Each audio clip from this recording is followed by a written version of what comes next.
Ce qu'on appelle les États en Afrique, je les appelle des jardins, des plantations.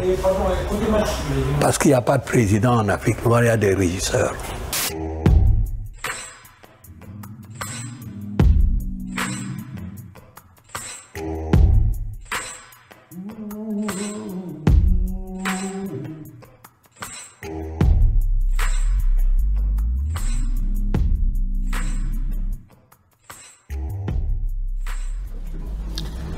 Alors, bonjour professeur. Bonjour. Est-ce que vous pouvez vous présenter? Oh, je suis un Africain ordinaire. Oui. Je suis né au Cameroun. Et je suis arrivé en France assez jeune à cause de la guerre de libération.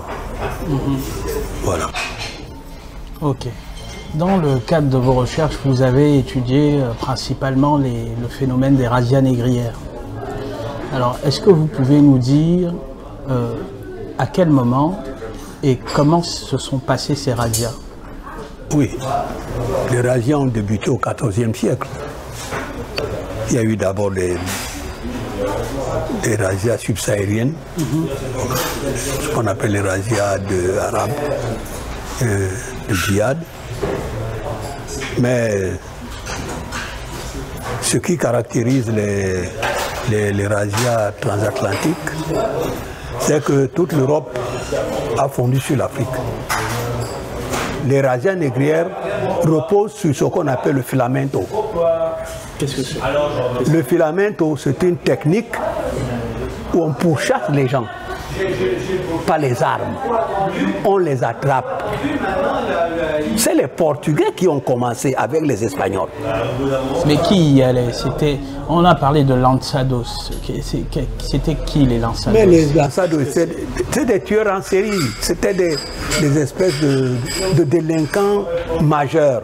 Qui sortaient de prison, c'est ça? Voilà, qui sortaient de prison. Donc, ce sont eux qui sont allés en Afrique. Voilà, on les envoyait pour aller conquérir des terres.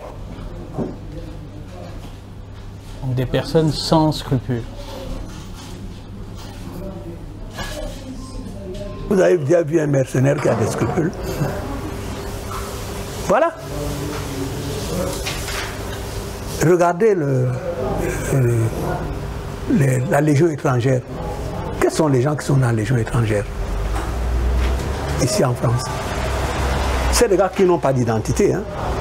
La Légion étrangère, les gens viennent, on ne sait pas d'où ils viennent. Une fois qu'ils viennent, on ne veut pas connaître leur identité. On ne sait pas ce qu'ils ont fait.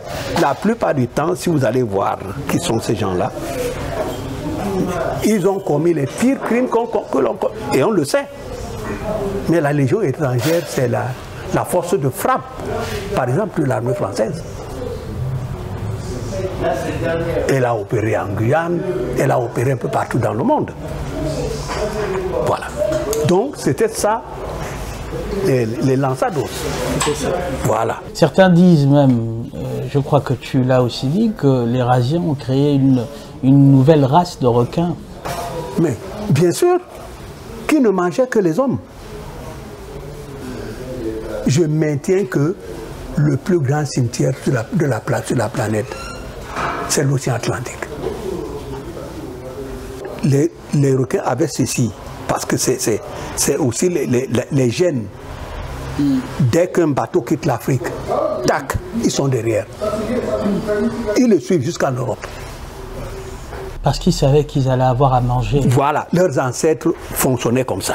Ça, c'est encore la mémoire génétique. La mémoire génétique chez les animaux.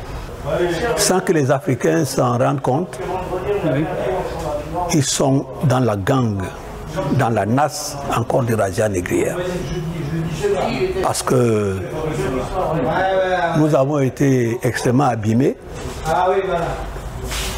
Seulement, ce qui est grave, c'est que nous ne le savons pas. Nous croyons que nous sommes des gens libres parce que on nous dit qu'il y a des États, on est dans des États, on n'est pas dans des États. Mais ce qu'on appelle les États en Afrique, je les appelle des jardins, des plantations. Parce qu'il n'y a pas de président en Afrique, il y a des régisseurs. Chacun surveille une partie du territoire. Et ils sont interchangeables. Lorsque quelqu'un ne plaît plus, on le change, on met quelqu'un d'autre.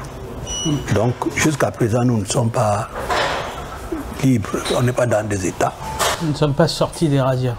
Pas du tout. Elle continue tant sur le plan physique que sur le plan économique. Parce qu'on a vu, quand la guerre s'est déclarée, ce qu'ils appellent les deux premières guerres mondiales, les deux guerres mondiales, on a tout simplement rançonné l'Afrique qui a envoyé ce qu'on appelle les tirailleurs pour démontrer en plus qu'ils ne savaient pas tirer. Et on ne sait pas combien cette guerre a coûté à l'Afrique. Et lorsque les Africains, après, ont voulu être indemnisés, les soldats africains, qu'on ait l'histoire de Tcharoy, on les a tout simplement exterminés. Donc, nous sommes dans ce système. Aujourd'hui, on pille les matières premières. On a eu ici, par exemple, sur le plan économique,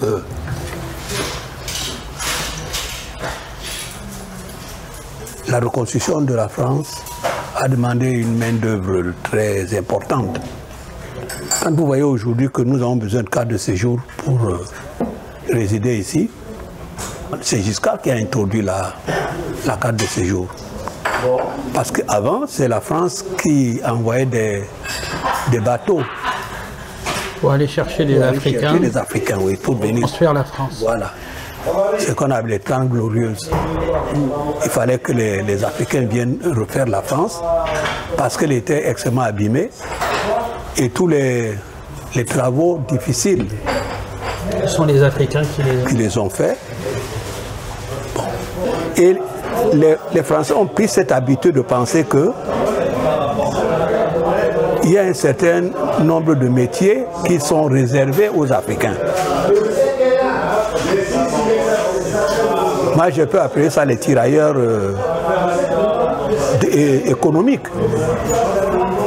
C'est la France qui a envoyé des bateaux au Sénégal, qui allaient, on chargeait, on amenait les gens ici. Et on venait même les chercher dans les gares, les ouvriers, les entrepreneurs, les sociétés venaient les chercher à la gare pour aller faire des travaux dont personne ne voulait. Voilà. Nous étions juste après les Arabes. Nous étions au-dessous. En dessous des Arabes? Oui, bien sûr. Les derniers de la classe, toujours. Bien. Alors, ce genre de comportement finissent par être des stigmates chez un peuple. Surtout que lorsque nous regardons d'où nous venons, mais il n'y a rien. Regardez la situation des coopérants en Afrique. C'est-à-dire qu'un Français qui n'a même pas le certificat d'études primaires peut être directeur d'une école en Afrique.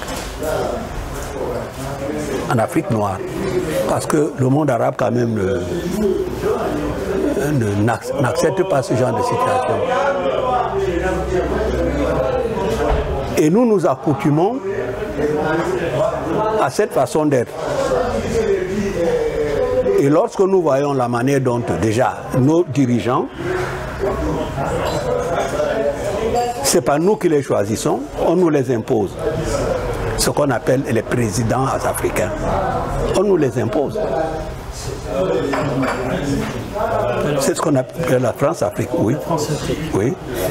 Alors, vous parlez de razzia négrière, oui. D'autres parlent de traite négrière. Oui. Donc la traite suppose un commerce. Voilà. Les des contrats voilà. et autres. Oui. Les razzias supposent la force. Voilà. Bon, est-ce qu'il s'agit réellement de razzia négrière ou on peut admettre que certains rois africains ou autres ont effectué un commerce transatlantique avec les envahisseurs européens? Quand Taubira dépose, fait accepter que la traite des Noirs était un crime contre l'humanité, un Français lui répond tout de suite. Petro Grunio, c'était l'élève d'Ager. D'Ager était le spécialiste de ce qu'ils appellent des traites négrières en France. Il prétend que c'est les chefs de village qui vendaient les gens. Je lui demande à quelle échelle on peut mettre un chef de village dans un empire. Même pas un conseiller municipal. Quelle est la capacité qu'un conseiller municipal a d'aller vendre un être humain? Bon, ok. D'abord, il n'a pas fait de démographie comparée, puisqu'il prétend qu'il n'y a que 10 millions. Et moi, je prétends que c'est totalement faux. Il y a au moins 140 millions d'Africains sur le plan de la démographie. S'il n'y avait pas eu les razzias négrières, l'Afrique serait plus peuplée que la Chine. Tous les démographes le savent. Elle serait plus peuplée que la Chine. Bien. Donc, une fois qu'il envoie son truc, mais moi, il a dû lire mon livre. J'attendais qu'il me réponde. Je le chatouille depuis, il ne répond pas. Parce que là, ça devient la guerre. Bon. Une fois qu'il a répondu à Taubira, c'est à Taubira qui répondait. Non, ils n'ont rien à voir là dans cette histoire. Ils ont sauvé des Africains de la dictature de leur chef de village. Et que c'était même une arme, bombe chimique. Parce que c'est eux qui ont exterminé les Indiens, pas de maladies. Ces Africains qu'on enlevait du continent. Oui. On l'a décoré, le Sénat français l'a décoré. Voilà comment c'est que là nous méprise.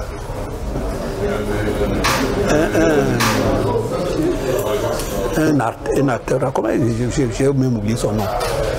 Il dit que quand il a vu un Africain arriver, il dit mais enlève tes lunettes.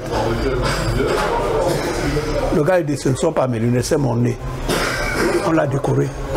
Mais oui, mais quand Dieu donnait, oui, mais quand Dieu donnait, lui fait de l'humour, tout de suite, des tribunaux antisémites. Si les Africains s'étaient vendus entre eux, d'abord, on se serait rendu compte qu'il y a une organisation militaire à l'intérieur du pays. Bien. Et lorsqu'il y a une organisation militaire, à moins qu'ils nous attribuent aussi des cerveaux de vers de terre, mais vous êtes obligés de vous armer. Regardez, eux qui sont des hommes de paix, regardez où ils sont en train de détruire la planète aujourd'hui, avec des armes, des bombes même, je ne sais pas ce qu'ils vont en faire. Toutes les armes qu'ils accumulent, c'est elles qui vont même les détruire. Nos ancêtres connaissaient ce que c'était que... La poudre à canon. Alors, si vous dites à un Africain, il va rire jusqu'à ce... Si vous voulez tuer un Africain, dites-lui que l'Afrique produisait des choses avant l'arrivée des Blancs. Il va rire de telle manière qu'il va s'écrouler tout de suite. Comme ça, au moins, on ne dira pas que vous êtes un criminel.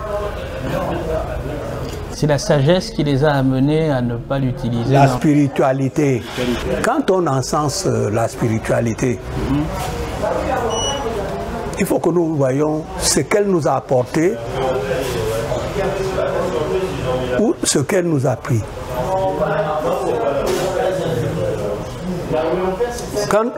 Il y a des étapes, des époques, de certaines phases des razzias où, quand les Africains voyaient venir les Blancs dans les bateaux, ils croyaient qu'ils avaient faim.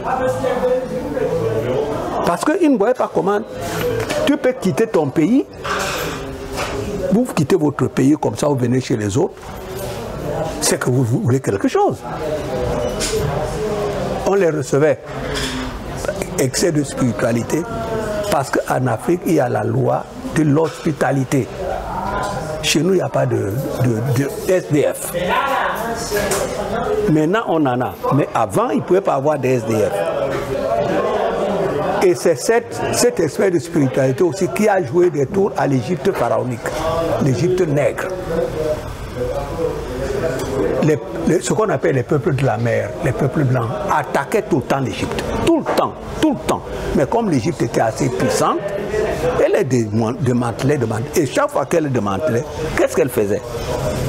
Ils prenaient leurs enfants et les amenaient dans les temples en Égypte pour leur donner une éducation.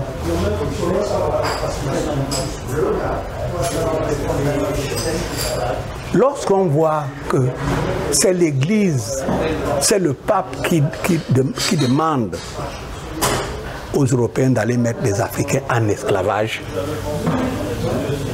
c'est-à-dire le pape, donc l'Église catholique, vous voyez maintenant comment fonctionnait l'Église en Égypte quand les Noirs étaient en Égypte.